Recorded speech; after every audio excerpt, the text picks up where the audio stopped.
as the president of National Presidents Association of Small Business Owners, what are some of the key issues that your members, that those who have small business in Nigeria are faced with? Well, micro and small businesses faces a lot of challenges this time. There are myriads of challenges that if I want to begin to outline them one after the other, we will have all the day spent. But let me just mention one or two that are critical to us now. The first is that we feel that government has not been engaging us well enough, because most of the policies that are being made by the policymakers that are targeted to grow the economy, particularly the nano, micro, and small businesses, are not yielding the expected results. And we believe this is so because stakeholders are not being consulted when some of these policies are being made, are being issued. So we believe that more collaboration, more partnership should also be between the stakeholders, the MSME stakeholders, and government, so that we can have a workable policy that we ourselves as business owners can also own and see to it that it works. Another is that quite a number of our members suffer from access to finance, and that is the issue we're talking about today.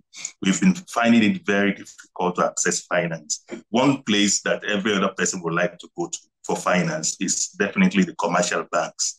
But because of the structure of our kind of businesses, it is difficult for us to get funds from the commercial banks. It is the idea that we are not structured enough. We don't have some of the collateral required, some of the documentation required to be able to access this fund. In other climes, micro and small businesses are the engine room of growth. So government makes sure that they have access to finance at all strata, making sure that even the commercial bank have a desk for them.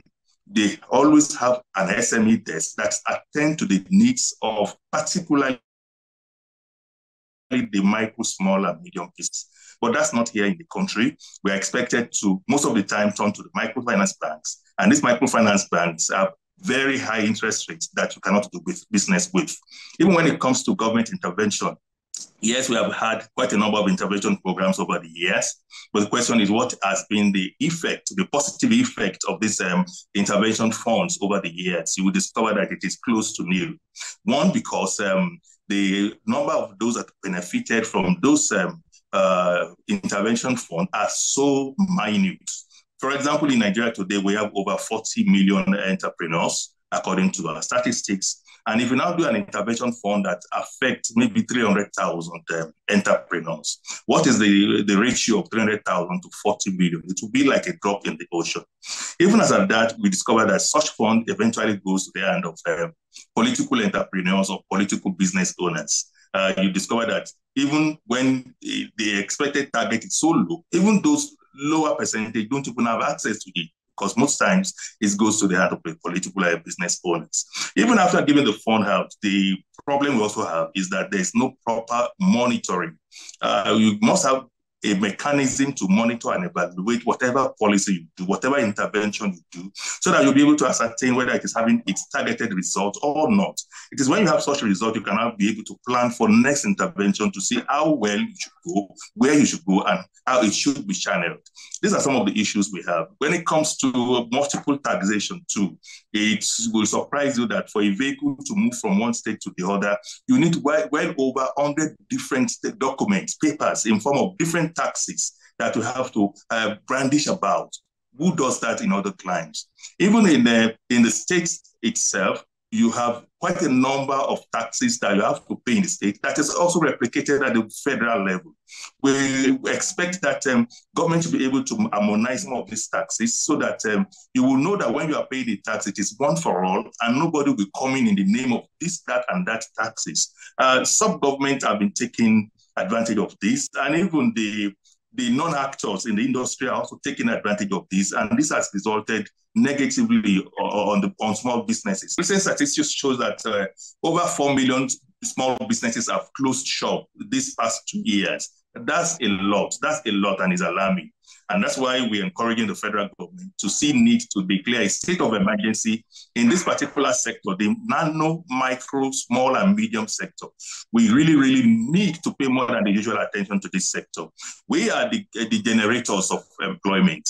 Yes, we are the generators of employment. By the data available to us, we create 96% of the employment in the country today. And that's a lot. And for that sector to continue to thrive, government really needs to do more to keep that sector alive. And that's why we continue to advocate that government pay more attention to the ease of doing business, make sure that the environment is more friendly, so that we can also invite international investors to come and invest in our businesses. If we have investors coming in to invest in our businesses, access to finance will be seamless, because we'll have other alternatives to finance. You will also note that the federal government, in their wisdom about 2 years ago, created what is known as the Nigerian Stock Exchange Growth Board.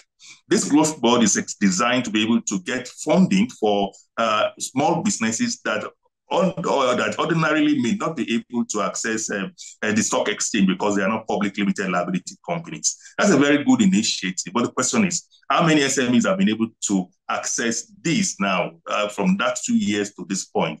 It's been very, very, very low, because awareness is not there. And some of the criteria to also become onboarded to the growth board has also been a challenge. You can go on and on and on and on, but let me just take a pause here.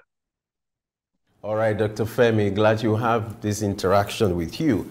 Let's look at this survey that suggests that 90% of SMEs fail in their first 5 years in business.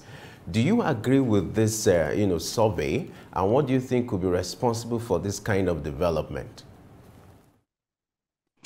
Yes, definitely the survey is right, because we have also tested it and we've seen that it is actually real. Quite a number of businesses, where for us it's 80%, for 80-90% is more or less the same. The businesses fail in their first 5 years.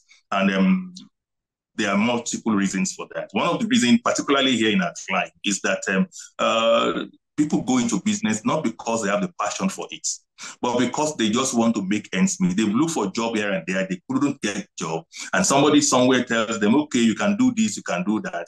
And because of the reason of getting money, at least to meet their basic needs, they go into entrepreneurship, they go into business, and such businesses are bound to fail because they do not have the prerequisite knowledge before going to business. They do not have the passion also to run a business. It takes a lot to become an entrepreneur. And most businesses do not become profit-yielding business at the immediate. Some have gestation period of 2 years. Some have gestation period of as much as 4 years. How many Nigerians today can wait for 1, 2, 3, 4 years without making profit and still continue with the business? It's very, very difficult. And that's one of the reasons why businesses are failing. And in other climates, so we have a situation whereby we have institutions that trains you on how to become an entrepreneur. They give you all the skill sets, they give you the capacity, they build your capacity to be able to do business, such that by the time you start the business, you will be able to do well. Beyond that, they also assign to you mentors that will hold you from process start to process finish, and be able to give you all the needed guidance and the counseling and support that you will need during the process. But over here, we have that lacking. Quite a lot of business owners do not even know what is called a mentor, not to talk of having a mentor. That's also a challenge.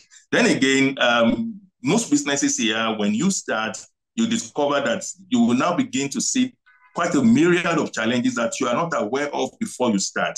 Some of these challenges can be mitigated if you have enough fund to be able to cushion the effects during your gestation period. But most times here, you hardly start with enough fund, not to talk of having extra fund to be able to cushion the effect. And what happens? Definitely the business will die. And particularly now when we rely more on the youth to take over entrepreneurship. We discover that their passion is more for leaving the country, the name of Japa syndrome. So even if they start anything and they see an opportunity to leave the country, they jettison the business and immediately exit the country. And it is because they do not believe in the country, they do not believe in the economy. And at times when you look at it, you really do not have to blame them. Because even those who are already ingrained in the business, that have spent years in the business, are not also doing too well. That can be an encouragement to startups to be able to do well. But I'm happy that last year, the government also thought it wise to bring up an act known as Startup Act, whereby quite a number of supports is rendered for startups now. Quite a number of funding is also being available for startups to be able to access. And the question is, how many startups are also aware of this initiative? Quite a number of them are not aware. So we encourage youths and any other person who want to go into entrepreneurship and want to make sure that it is sustainable for them to find needs to join a business membership organization. These are where you are going to get some of these updates and insights from time to time to be able to know what is now available through government, what is now available to other international partners or development partners that can assist you to be able to start your business, stay put into it onto the finish line. This is very, very important. Finally, the economy is not also encouraging business at this time. It is the economic environment is very, very harsh. And that being the case, there's hardly a business you can do now that you will flourish. That means that even if you have all the indices in place, at the moment, if you start a business, there's every likelihood that it will close shop within the first 1 to 3 years, not even 5 years, because the economic environment is extremely harsh. Even giants in businesses are closing shop, not to talk of startups. We hope that government will come up one day, the new government will have on board, to address some of these challenges so that we can grow. We need to grow. We also need to breathe. Small businesses should be allowed to breathe. In allowing small businesses breathe, the Bank of Industry, BOI, and Development Bank of Nigeria, DBN, and also Nexim offer financial support, loans and grants to small businesses. Now, you talked about some small business owners not being aware of these opportunities, but is that the only issue or the only reason why some of them can have access to these loans? Or there are some other factors that makes it impossible for them to have access to it? For instance, credit history, and even some form of guarantee to these banks that qualify them for the loans. Beyond them being aware of these initiatives is the fact that most of them are more or less not accessible to nano, micro, and small businesses. I did say the other time that quite a number of their criteria, their conditions, their documentation is cumbersome and beyond the reach of these businesses. The businesses that are classified as nano, micro, and small are more or less, most times, not structured. So when you get to a DBN or a Nexim Bank or the likes of it, and you are expected to bring in a business plan, you are expected to bring in a 6 month to 1 year account reports and the statement of account, you are expected to bring this and that, it scares them away. It makes it impossible for them to access. So we are expecting that there should be a segmentation of this funding through the development banks, whereby there will be a particular segment that accommodates the large businesses, the medium businesses, and now the small and micro businesses, such that their documentation process may not take more than 2 document pages. And it will become seamless, whereby you don't really need to begin to bring collateral. How many of them has collateral? And when we're talking of collateral now, not just having a land or a house, but having a land that has a certificate of occupancy. Do you know how much it takes to process that? How many of them have that? If they have that kind of money, they may not even go to that bank in the first place. So we do not have access to this finance, even if they are there. An example is the RT200 that is expected to push on to support MSMEs to be able to go into exports. The latest report shows that less than 10% of the fund was accessed because micro and small businesses cannot just access it. The conditions are so stringent, it is beyond our reach, and we cannot have access to it. That's a very big challenge. We'll be talking about it for ages, and we hope that one day this will be addressed, because without it, we will not be able to grow this sector. And if this sector is not growing, the economy itself will not grow. Joblessness will continue to be there, and other vices will continue to come up. Because when people are not gainfully employed, they will look for other means to make body and soul comfortable. And one way is giving to crime and vices. So the development banks that we have need to also meet with stakeholders. Okay, you are the custodian of these people. You are the umbrella body. How do you think we can meet their needs through you? What are the reasons why they cannot access us? What do we need to do to make it possible for them to access? The issue never has been because they cannot pay. Small business owners have been paying loans. In fact, we are the best payer of loans.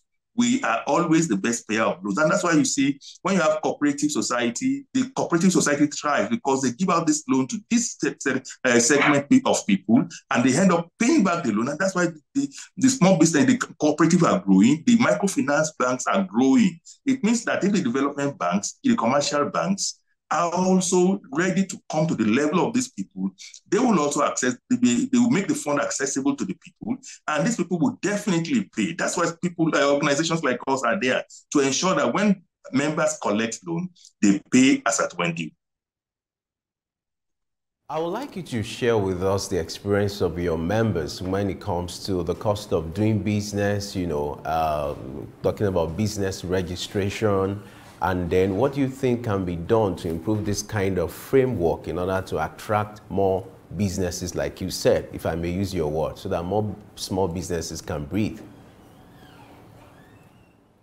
Okay. Talking of business registration, at the moment, quite a number of MSMEs are now embracing the need to register their business formally.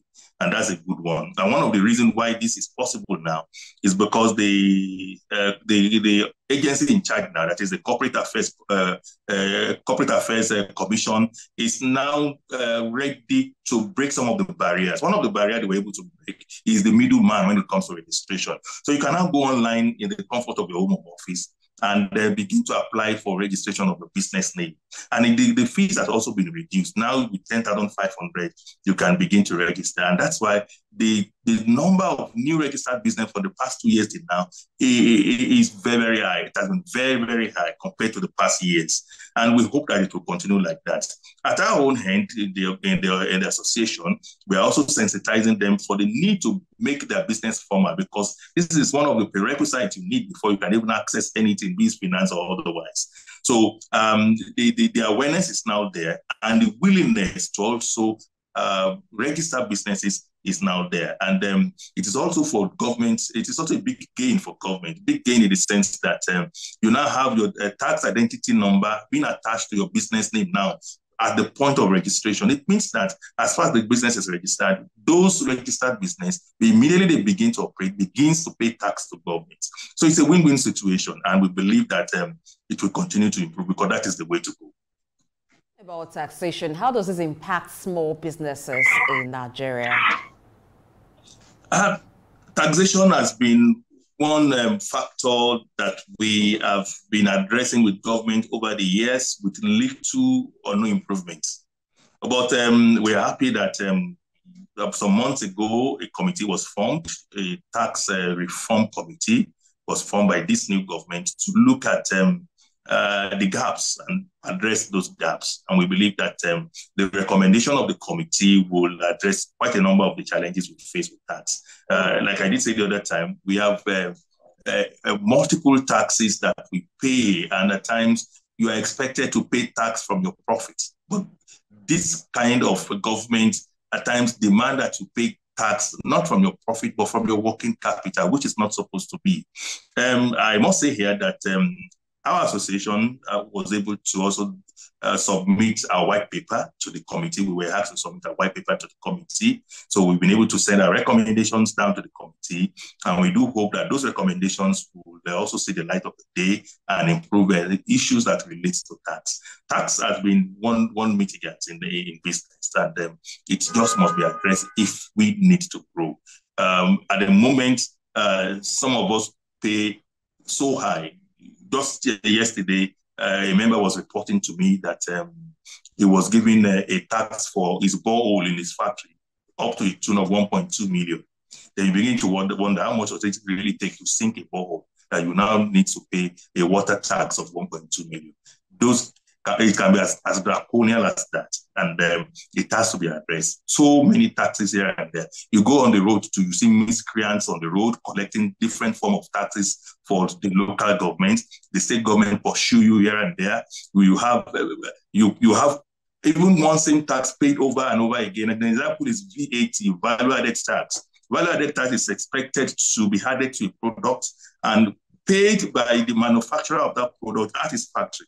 But you discover that when that product leaves the factory to other places, those other places still also charge tax, VAT tax, because the government also go to them to collect that same VAT that is ordinarily expected to be paid at the point of production. It becomes so multiple, and this continues to increase prices of commodity. And that's why we're having very high inflation in the country today, to the point that at the moment we have about 26.7%, the highest in the history of the country. And it is not going to end if nothing is done. Tax is one of the ways to address this inflation issue, because when products are cheaper, it will become easier for consumers to buy, and it will reduce their disposable income that they will spend in buying their basic needs and their groceries at home. Recently, the federal government lifted the ban on 41 items, What do you make of this development, and what do you think could be the impact of this on the business interest of small and medium, business owners in Nigeria? Yes, I think last week or so, 43 items were lifted from Forex ban by CBN, and they gave their reasons. We are still waiting to see the kind of positive impact that it will have.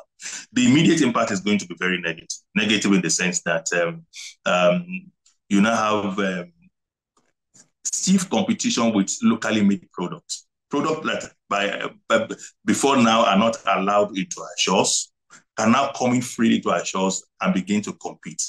Products that are more or less unheard of. You have toothpicks now that can now come to our country. You have turkey, you have chicken, you have fabrics, you have meats, you have rice, you have quite a number of products that are supposed to be made here, but are formerly under banned forests, now being open to be imported into the country.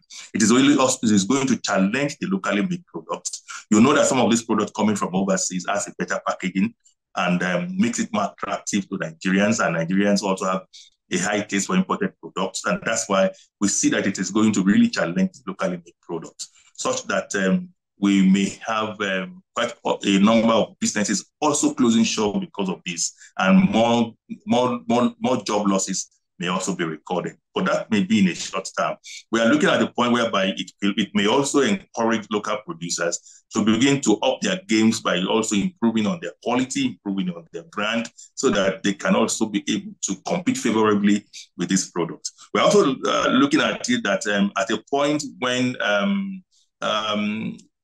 Naira is falling every day. When dollar gets to a point, it may be difficult for anybody to bring in those products into the country, and we have people that can buy because it will be so expensive with the exchange rate. So at that point, we also believe that the local manufacturer may take advantage and now have their way. But in the immediate, it is going to be negative, and we are expecting that in the next 1 month, we are going to have a very, very tough time with micro and small businesses doing those things that CBN has just lifted ban on. On a good day, we would have expected, like I did say right from the beginning, that when you want to make policies that affect businesses, there should be consultation, there should be collaboration and partnership with stakeholders. Some businesses have gone so far to do backward integration when the ban was on, to see how they can begin to do this thing locally. And they have spent so much acquiring equipment, machinery, technology to be able to do it. Now that they are getting it right, they are now saying you are opening your borders for other countries to pour it down to your country again and challenge these people that have spent time, money, effort, and the rest. to do backward integration so that they can have this thing in the country. It's the big challenge. We would have expected good governments to consult with us. If CBN had consulted with the stakeholders, I am sure that maybe this policy will not be done now. And if it is going to be done at all, it will be done in phases, not removing the 43 items at a go from the ban list. All right. On the flip side of import, you have export. So there are a lot of businesses in Nigeria with export potential. How can this potential be harnessed? And what is the role of trade associations in supporting SMEs to ensure that they are able to do exports? Let's start from the trade association or the business membership organizations. What we do at that end is to build capacity of members to be able to export. You need knowledge before you can export. You need knowledge on what really you can export, where you can export them to, the process you need to undertake, and how you can get your fund after exporting from the importer over there. These are critical things you need to know. So we build capacities, we run programs, we run seminars from time to time to educate. And we're not the only one. Even government, particularly the Nigerian Export Promotion Council, is running training on a regular basis, I would say on a monthly basis. We also have some banks now that are taking it upon themselves to educate members, to educate the public about what you need to export. Because everybody has realized that that's the new crude oil of the nation. That is the way to go. And everybody's hand is on deck. A lot of work is ongoing there. And it has been simplified to the point now that you don't need to have money to send a container load of any products anywhere.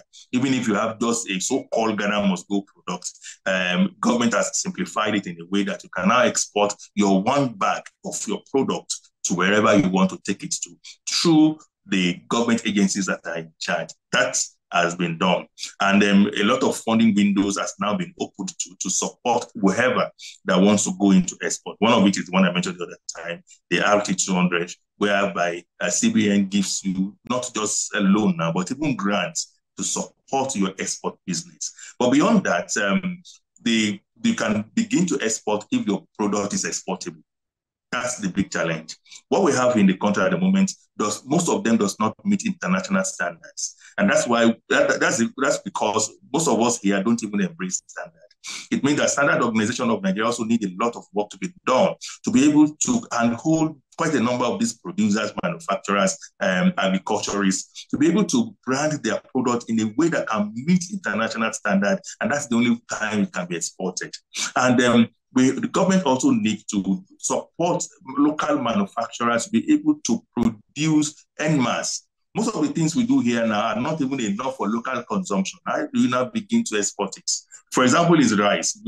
We are planting rice, but the rice we have is not even enough for local production. How can you begin, local consumption rather? How can you begin to now say you want to export? So it is government that can build that capacity. They are the one that have the ability to build capacity of manufacturers, of agriculturists, of producers, to be able to up their game, produce more than what they are doing. And one way they can do that is by opening up access for them to have enough machineries to be able to work with. Most of the things that have been done in the country are either manual or semi-manual. We need to go automated. We need to go industrialized so that we can have enough. When we have enough to consume here, that is when we can begin to think of export. Then again, too, most of the products we are exporting are having a big challenge over there. For example, if you want to send even to African countries, if you want to extend some of our products to some African countries, that is expected to have our own NAFDAC number. You send to that country and the country will still be expecting you to have their own kind of certification that has to do with food and drugs. Then becomes an issue. It becomes a big issue. Most times, those products stay in the airport or at the seaport and get expired there because they do not conform with their own documentation. There must be an harmonization whereby when you have a certification for certain agencies that are in charge of certification here, it should be acceptable over there or in other countries so that the export process will be seamless. That will encourage a lot of people to also go into export. But when that is not done, you will discover that we will always have a back and forth movement.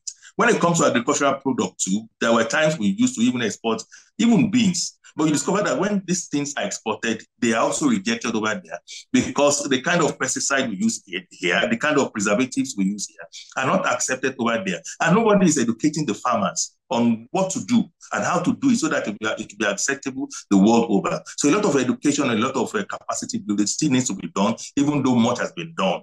If all of this is put together, I'm sure that our export doors will be open to everybody and we'll be able to now bring in foreign currency and have less stress on our naira. We are particularly interested in export. We also want to encourage anybody that wishes to go into export, and we hope that government too will continue what they have started when it comes to export issues.